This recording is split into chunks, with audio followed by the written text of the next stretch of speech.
Scott Roth and Jordon Crawford with the JackJumpers. Start with guys in the room and then of course Scott spoke yesterday about the importance of winning at home. You must be really happy with that win tonight. Yeah, I thought our intent to go play and have passion to come out here and have the energy and be in this building again is something we continue to talk about and trying to improve on. And I thought our guys were well prepared, and really big shout out to Jared Weeks. This is his first professional scout and win. So we celebrated that in the locker room with him, and a really good moment for him. But our guys kept their composure and played the right way. It's difficult at times to have that kind of lead. You get fortunate to have them, and then try to play with that kind of lead can be a little bit difficult. Time can have some complacency and bad mistakes, but for the most part, I think our guys just stuck to what we were trying to do and fought through it. It showed the maturity of the group to get a lead earlier and to be able to run on with it and stick to the game plan. Yeah, I think that's what we talked about at halftime, about coming back out and seeing how we would be able to establish ourselves, and that again, it's difficult playing with those type of leads, and you get a little complacent at time, or a little sloppy, and we did, and we had our moments, but then we got composure back, and for the most part, I thought our guys were relatively solid in the second half with that kind of lead.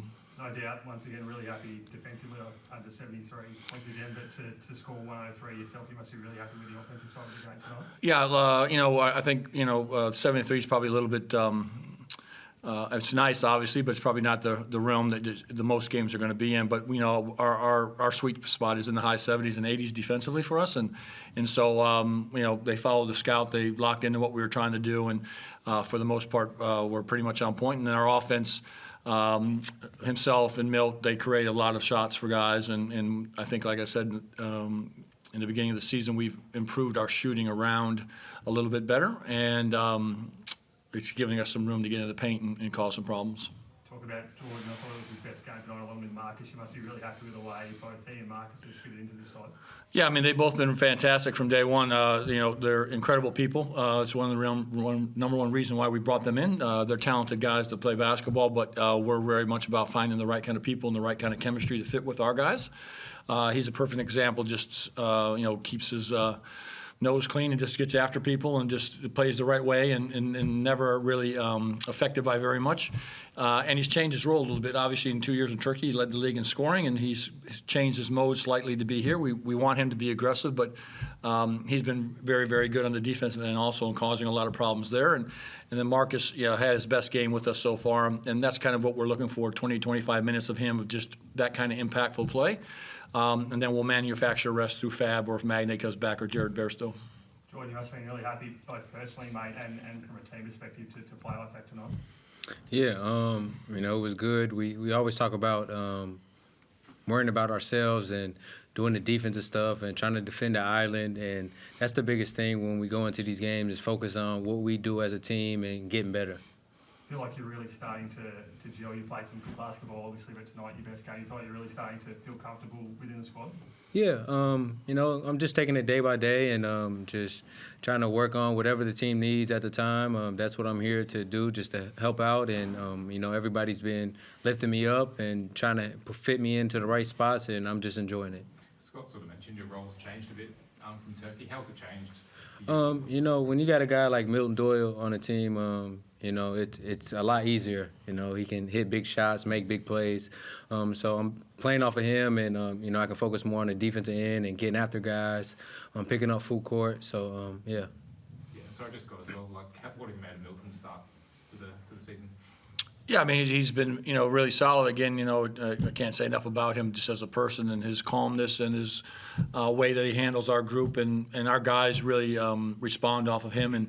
And he has this silent assassin kind of image with him, and he doesn't get rattled. He plays at his own pace, and if we're up 20 or down 20, you wouldn't know by looking at him.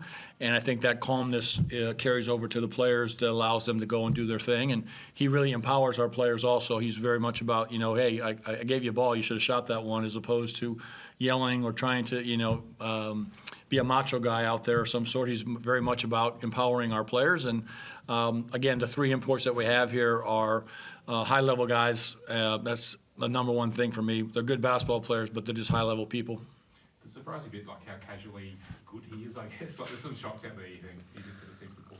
Well, I always get a tickle out of just in general, you get someone like him or Bryce Cotton, maybe it's past him maybe slightly, but I wouldn't get too carried away with that comment. But, 2 or 3 years ago, these guys should be in the NBA, but the thing is, they're not the hot item. They want the young kid that's 18, 19 years old to come all the way to Australia to scout. I'm not coming back and tell the GM, we got to sign Milton Doyle at 30.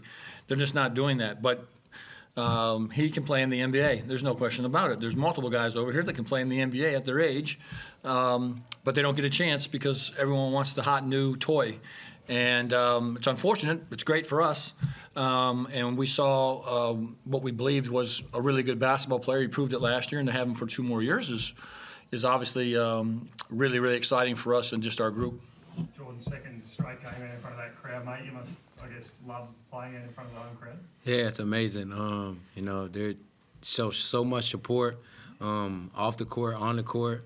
It's the fans are crazy. It's electric in there. It's loud, and it's enjoyment to play in front of them people.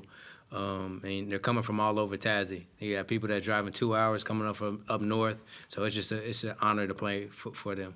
When you get on a roll like the team did in the second quarter, I think 31 points to 10, does that energy from the crowd really help the boys, I guess, drive on? Yeah, of course. Even when we're playing bad, playing good, whatever the case is, you can still feel the energy in the room. And that definitely kind of uplifts us at times.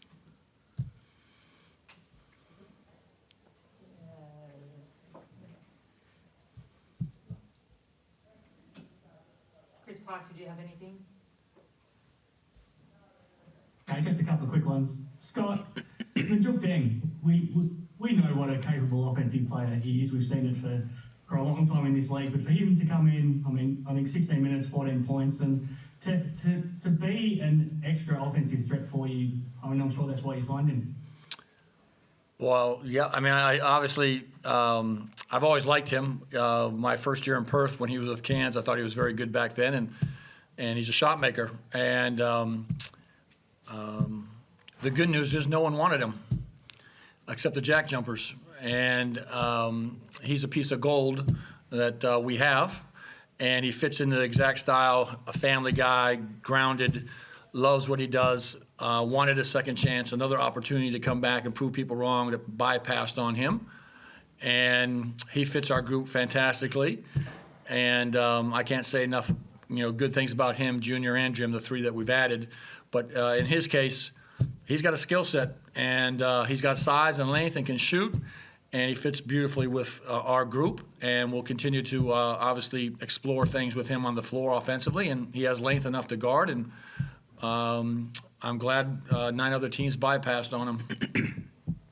No, I was amazed as well that he was on the market for as long as he was. Just the last one.